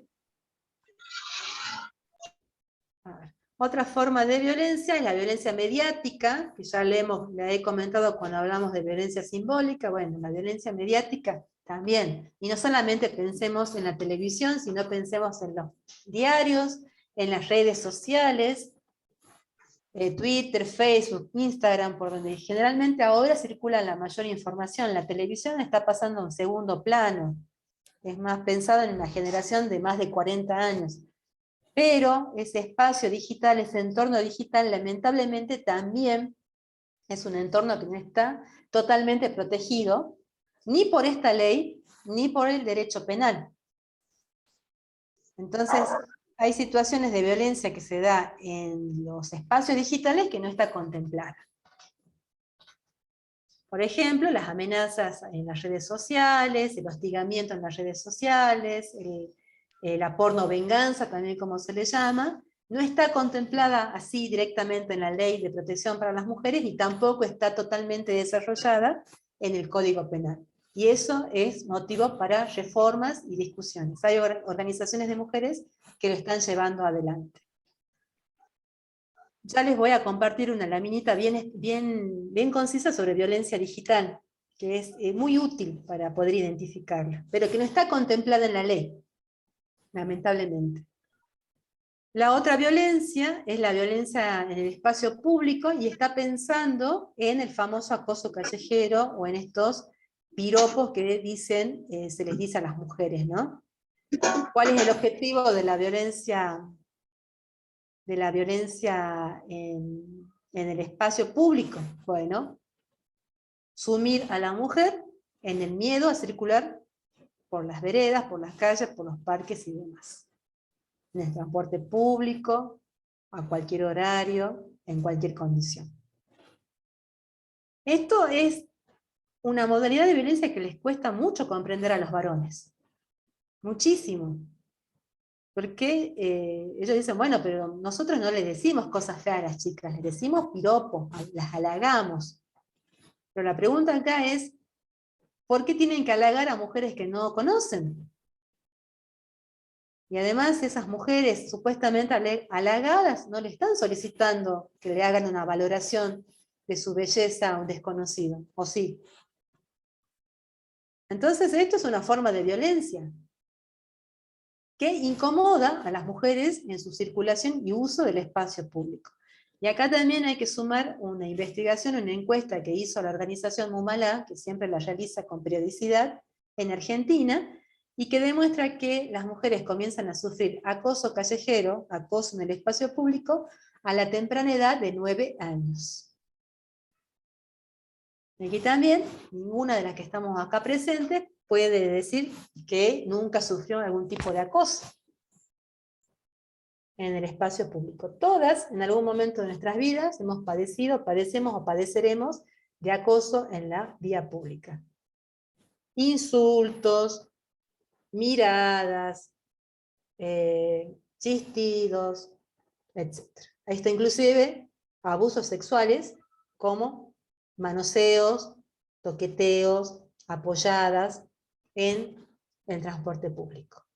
Entonces también es una violencia que cuesta mucho hacer comprender que es una violencia. Es una violencia. Todas y todos, y todes, tenemos derecho a circular por la vía pública, a usar el transporte público y sentirnos tranquilos y seguros. No podemos sentirnos incomodadas o con miedo. Y finalmente, la otra violencia también incorporada hace poco es la violencia público-política, ¿no? Vinculada con el tipo de violencia política. Esto lo profundiza mucho más y va en el mismo sentido, ¿no? Menoscabar la participación. Y el ejemplo más claro fue la persecución que tuvo la revista Noticias durante todos los años de gestión de la presidenta Cristina Fernández, dedicándole tapas desde las más horribles a las más espantosas posibles. Desde tenerla a Cristina atada como una bruja quemándola, hasta esta donde la muestra teniendo un orgasmo. Cosa que no se repitió durante la gestión del presidente Macri, ni tampoco durante esta gestión del presidente Fernández. Entonces, claramente, era dirigida a ella por su condición de mujer. Y, a ver, violencia familiar, ya lo hemos visto. La prevención. ¿Qué estrategias se tienen que llevar adelante por la prevención? Y para comenzar con la prevención, lo primero es conocer y reconocer estos tipos de violencia, que como hemos visto, no todas la pueden identificar, hay muchas que están naturalizadas. Segundo, también incorporar la perspectiva de género en los planes de estudios, en la formación profesional. Por eso, este módulo de la formación de acompañante terapéutica está incorporada, porque creemos que es necesario que cuenten con esas herramientas, porque se van a encontrar indefectiblemente con situaciones de violencia de género, ya sea de manera directa con las personas con las cuales van a trabajar, o en los entornos donde esas personas viven. Entonces es primordial que cuenten con herramientas para poder identificarlas y sepan qué hacer con esa información. Bueno, acá algunos ejemplos, ¿no? En los medios de comunicación, fomentar la comunicación sobre los tipos y modalidades de violencia, las capacitaciones permanentes, pero en el caso que nos toca a nosotras, a nosotros como acompañantes terapéuticos y trabajadoras, trabajadores de la salud, es importante que puedan identificar, reconocer, saber de qué hablamos cuando hablamos de violencia contra las mujeres. Y una cosa más que les quería decir con respecto a esto, que no está en la presentación, ya voy a leer después los mensajes que están acá en el chat, es algo que también se presta a discusión dentro de los movimientos de mujeres, ¿no? Y de quienes trabajan en la prevención y la asistencia de la violencia de género y de la violencia contra las mujeres. Queda claro que las víctimas, las personas damnificadas, siempre van a ser las mujeres. Lo que no queda claro, porque la ley no lo dice, ni tampoco en su reglamento, es quién es el agresor. Entonces nosotras podemos partir de dos puntos de vista, ¿no? Si partimos de este punto de vista, donde esta desigualdad y el origen de la violencia es por una relación desigual de poder frente a los varones, entonces vamos a afirmar, y muchas mujeres de organizaciones de mujeres feministas así lo sostienen, que los agresores siempre van a ser varones. Lo cual, en cierta medida, es real, porque si analizamos, ¿no?, los porcentajes de las denuncias realizadas por violencia de género, como también los porcentajes de los femicidios, sí, claramente, en su gran mayoría, los agresores son varones. Son varones. Por, bueno, la socialización patriarcal, esta idea que son superiores, que pueden disponer de nuestros cuerpos, de nuestro tiempo, de nuestra sexualidad y demás. Pero por otra parte, también, si prestamos atención a que la violencia también parte de una relación desigual de poder, y que el machismo, que es lo peor del patriarcado, ¿no?, son todas esas formas de conducta propia del patriarcado, atraviesa a mujeres y a varones por igual, podemos también entonces afirmar que hay mujeres que pueden ejercer violencia contra otras mujeres. Y yo, personalmente, estoy de acuerdo con esa idea. Hay mujeres, al igual que varones, que pueden ejercer violencia sobre otras mujeres. que pueden ejercer violencia de género sobre otras mujeres. Un ejemplo, lo más visible, es en la violencia obstétrica. Porque la que dice a la mujer que está pariendo, así como te gustó abrir las piernas, ahora bancátela, por lo general es otra mujer. Una enfermera, la obstetra, la médica, es una mujer. O en el caso de la violencia familiar, donde una niña puede ser la víctima, puede ser su madre la que está ejerciendo esa violencia. Puede ser una tía, una abuela y demás. Es otra mujer. Entonces, esto también es importante tener en cuenta. Sí, la gran mayoría de agresores son varones, pero también nos podemos encontrar con situaciones en donde son las mujeres las que están ejerciendo esa violencia sobre otras mujeres. ¿Sí? Todas estas violencias que hemos visto se pueden denunciar, se deben denunciar. En el caso de nosotras, de nosotros, que vamos a trabajar en un ámbito de garantizar el derecho a la salud, estamos obligados, obligadas a denunciar situaciones de violencia de género. Y cuando decimos denunciar, no es que la idea es que vayan con la víctima al juzgado a realizar la denuncia y la tengan que acompañar y demás, sino que es poner en conocimiento de la supervisión o de la obra social para la cual ustedes van a trabajar. ¿Sí? Es poner en conocimiento, es hacer un informe. Y ya con eso se está cumpliendo con la responsabilidad que nos toca como trabajadoras de una obra social, como trabajadoras del Estado, como docentes, como policías, como trabajadoras de un sindicato, por ejemplo. ¿Sí? Entonces, en nuestro caso estamos obligadas a denunciar, a poner en conocimiento, a realizar un informe de esta situación. Porque si no lo hacemos, estamos incumpliendo con nuestros deberes, con nuestras funciones. Y respecto, la ley provincial, que también hay una ley provincial, que ustedes la van a poder ver en el dossier, en los materiales que se le han proporcionado. La ley provincial, que habla también sobre violencia de género, hay un artículo donde menciona la denuncia de buena fe. Porque también surge esto, ¿no? Bueno, pero yo no quiero perder mi trabajo, si pongo la denuncia y no es, o me equivoqué, puedo llegar a perder el trabajo, me pueden denunciar a mí, etc. En vista de esa situación, existe esta cuestión de la denuncia de buena fe. ¿Qué quiere decir esto? Si yo tengo sospecha que una persona es víctima de violencia de género, hago la denuncia, hago el informe, se procede a investigar y resulta que no era una situación de violencia de género, que yo me pudo haber equivocado, me equivoqué, interpreté mal los indicadores, o me confundí.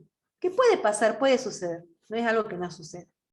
Bueno, eso no significa que nos van a sancionar, que nos van a castigar, que nos van a quitar el trabajo, o que nos van a querer, no sé, hacer pagar una indemnización o algo así. Sino que nosotras hemos actuado pensando en garantizar el derecho de esa persona que creíamos que estaba en riesgo. Ese artículo reconoce esa preocupación. Entonces, si se llegan a encontrar con una situación de esta, tienen que denunciarlo. Si se equivocan, bueno, fue una denuncia de buena fe. Actuaron pensando en la seguridad de esa persona, en garantizar el derecho de esa persona. No lo hicieron con mala intención, no lo hicieron para perjudicar a un tercero, sino que actuaron pensando en la seguridad de esa persona que ustedes creían que estaba en riesgo. Eso lo dice en un artículo de la ley provincial, que es la número 7888, que ustedes la van a poder ver en los materiales que se les ha brindado. Ya después lo vamos a retomar también en el otro encuentro, en el último encuentro que tenemos, pero esto era importante porque, bueno, había surgido una consulta también acá, que yo le había dicho que las íbamos a ver desde este punto de vista. Leo los mensajes que acá compartieron en el chat. Bueno, acá Magdalena habla sobre los cargos que son netamente patriarcales, gerentes de banco, casas centrales. Hay comisarias femeninas, pero siempre la cúpula mayor será masculina, claro, efectivamente, eso también es real. Y sobre todo en esas profesiones que están masculinizadas, ¿no? Donde se cree que, bueno, son ámbitos masculinos. Pero también si vemos en esas otras profesiones que son feminizadas, como la docencia, y pensamos en los ámbitos del sindicato de docentes, la cúpula del sindicato siempre son varones.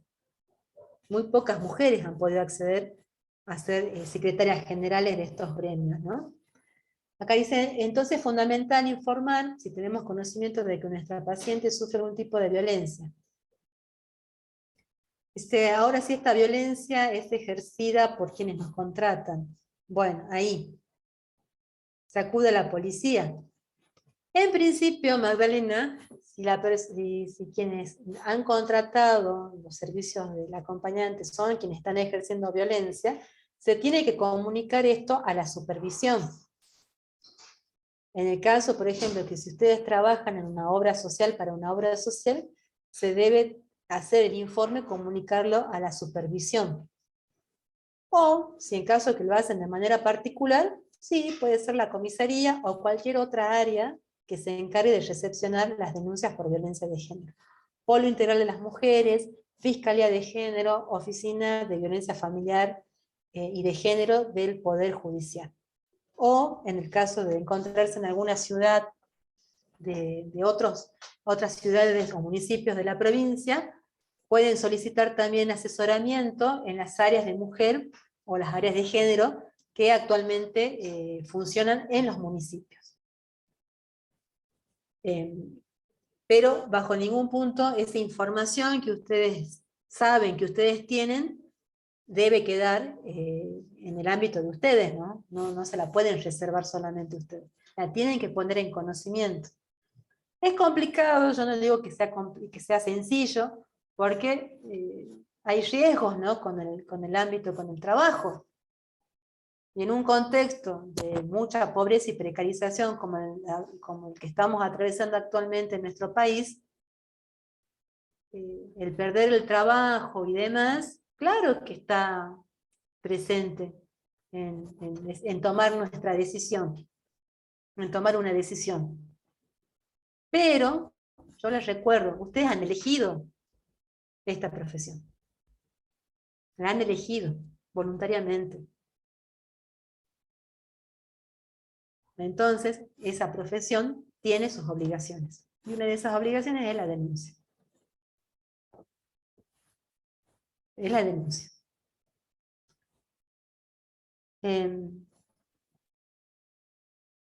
No se ha avanzado todavía en un protocolo de actuación para acompañantes terapéuticas ante casos de violencia de género, abuso sexual o malos tratos, como si los tienen, por ejemplo, en el Ministerio de Educación.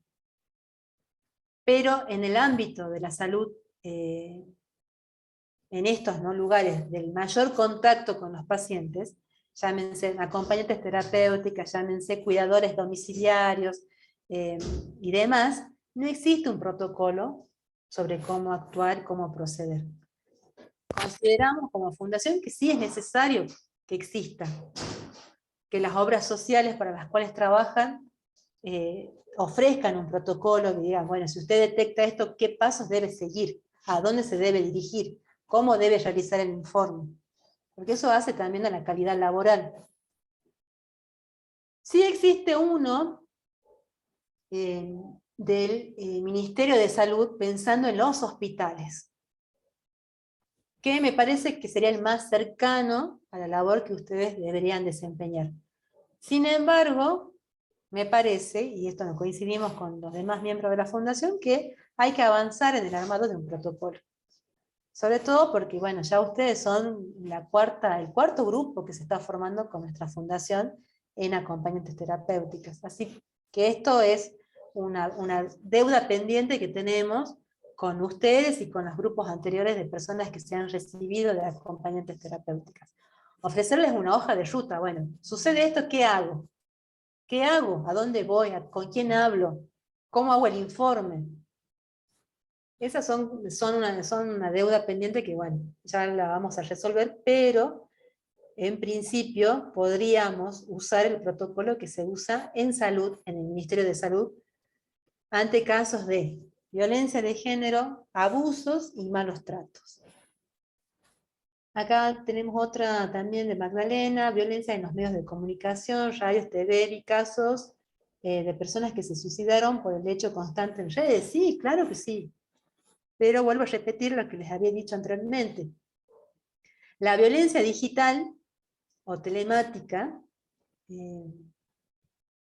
la telemática es la que se da a través de los dispositivos tecnológicos. Teléfono celular, computadora, tablet, etc. Cuando hackean esos dispositivos. Ese es el hackeo, cuando yo utilizo y violento un dispositivo electrónico, la computadora, el teléfono, la tablet. La violencia digital es la que se da en el entorno, ¿no? En las redes sociales, en Facebook, Instagram, correo electrónico, WhatsApp, etc. Esa violencia, primero que no está considerada como una violencia de género dentro de la ley que hemos visto anteriormente. Hay proyectos presentados para que se incluya, pero todavía no ha logrado tener este tratamiento. Y segundo, en el Código Penal también no es una violencia que esté debidamente abordada. Ejemplo.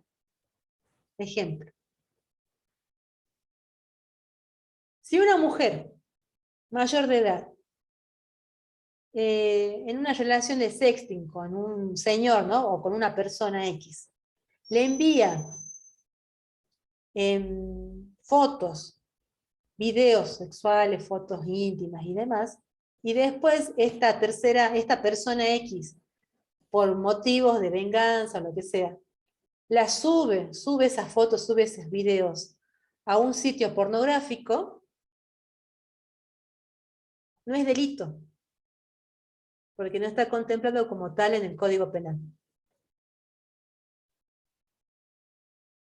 ¿Ustedes se acuerdan del caso de Florencia Peña de hace unos años?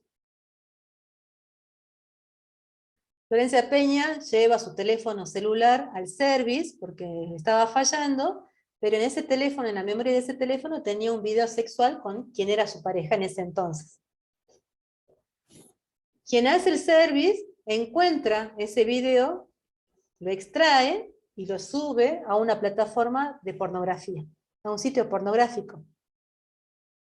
Y se viraliza ese video. Hasta el día de hoy ese video sigue circulando. Y este sujeto que sustrajo ese video no recibió condena. ¿Por qué? Porque no es delito dentro del Código Penal. Entonces fíjense la indefensión de las mujeres, de las niñas, de los niños, con respecto a los entornos digitales. De cualquier mujer en los entornos digitales. Ahora, por ejemplo, volviendo al caso ¿no? Este caso que ha conmovido a toda la República Argentina. El Wanda Nara, China Suárez. Ya están circulando fotos de esta actriz en todas las redes sociales. Fotos de ella, desnuda, con ropa, sin ropa. Si ella lo denuncia, va a tener que hacer todo un recorrido legal para poder decir que sí, ha sido víctima de esto. Pero quienes están reproduciendo y demás, difícilmente reciben una condena. Porque dentro del Código Penal no está claro si es delito o no es delito.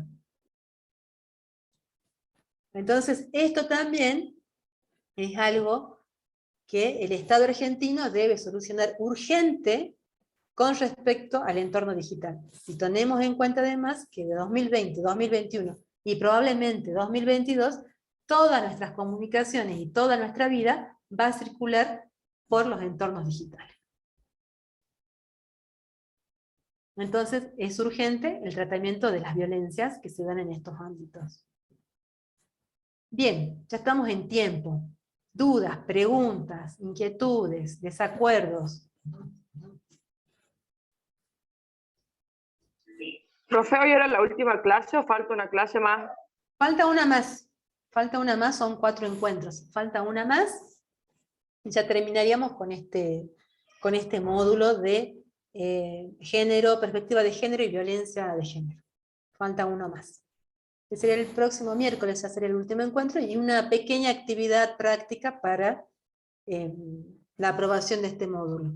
Una sencilla, muy sencilla, no se preocupen, pero sí les pediría que lean, repasen las lecturas que se les ha enviado hoy y también las presentaciones que hemos visto hasta ahora. ¿Sí? ¿Alguna otra cosa más? ¿Hay algo que no haya quedado claro, que tenga que repetir?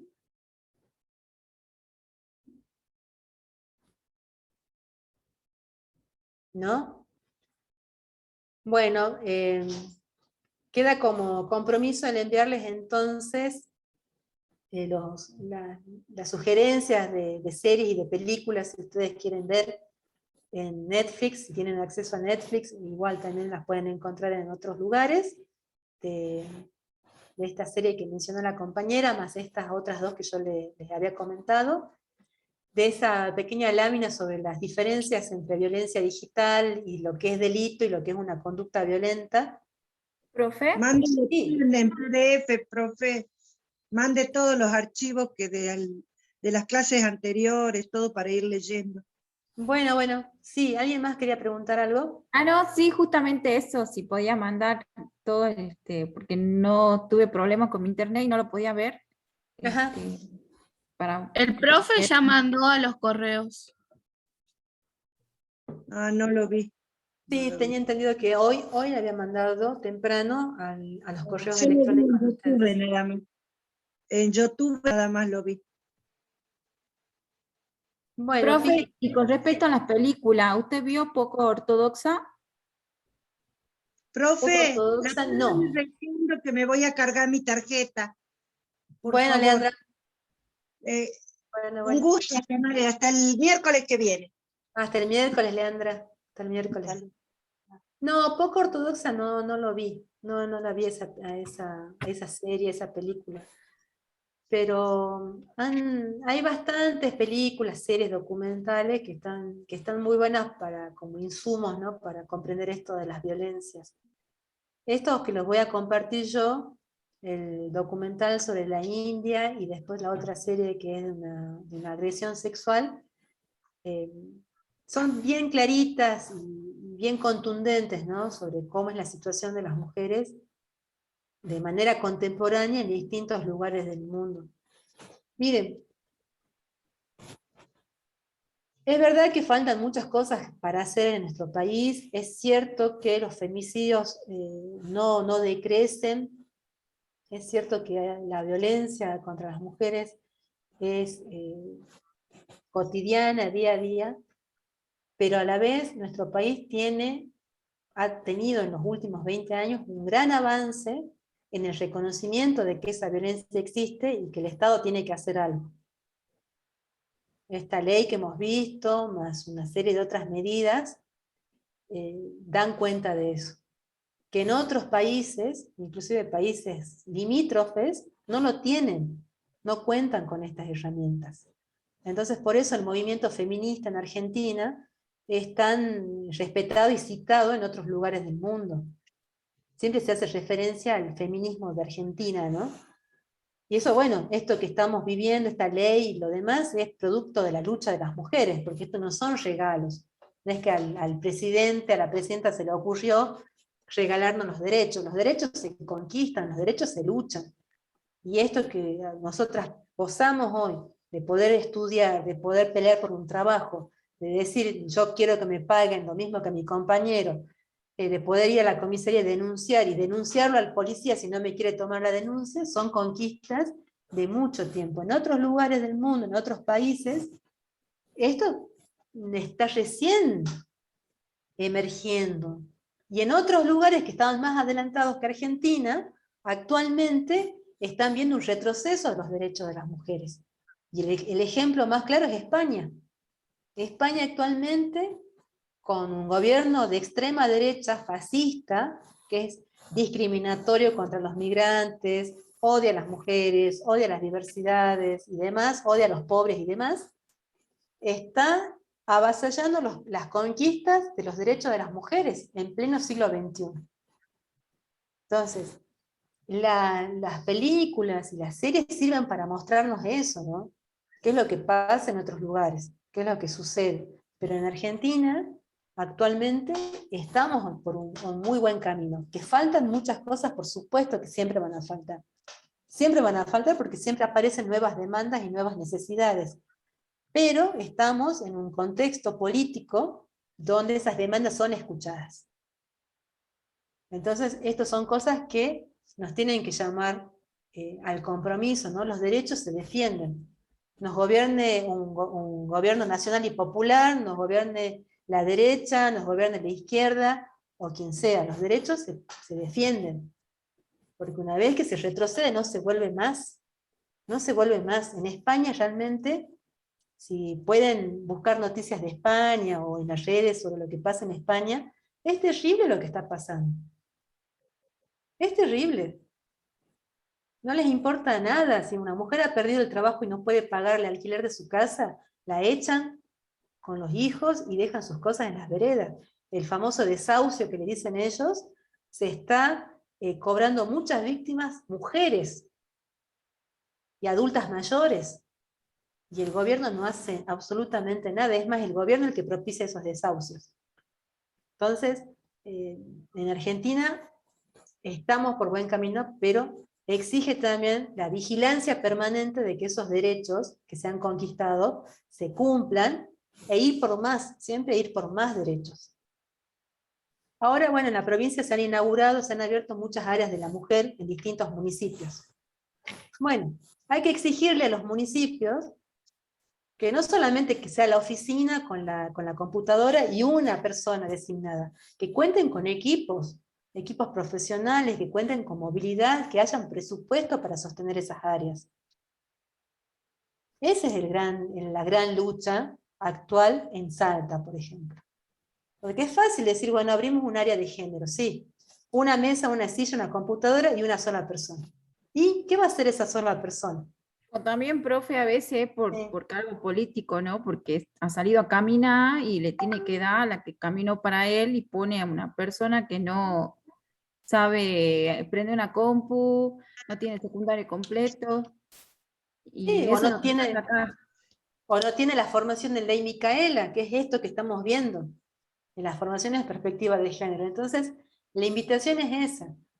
Este módulo no es solamente para que sepan identificar tipos y modalidades de la violencia, sino también para reconocerse como sujetos con derechos, y para que puedan luchar, para que todos luchemos por conservar lo que conquistamos e ir por más. Y en el caso de los compañeros varones, bueno, también sumarse a acompañar esa lucha y a repensarse, ¿no? Desde el lugar de varones, de qué manera han sido cómplices de estas violencias y también de qué forma poder convertirse en aquellos que luchan contra ese destino de varones que se les ha impuesto. Porque también, si eso se los dije al principio, ningún varón nace violento, sino que aprende a hacerlo. Entonces también un desafío para los varones es rebelarse contra esos mandatos.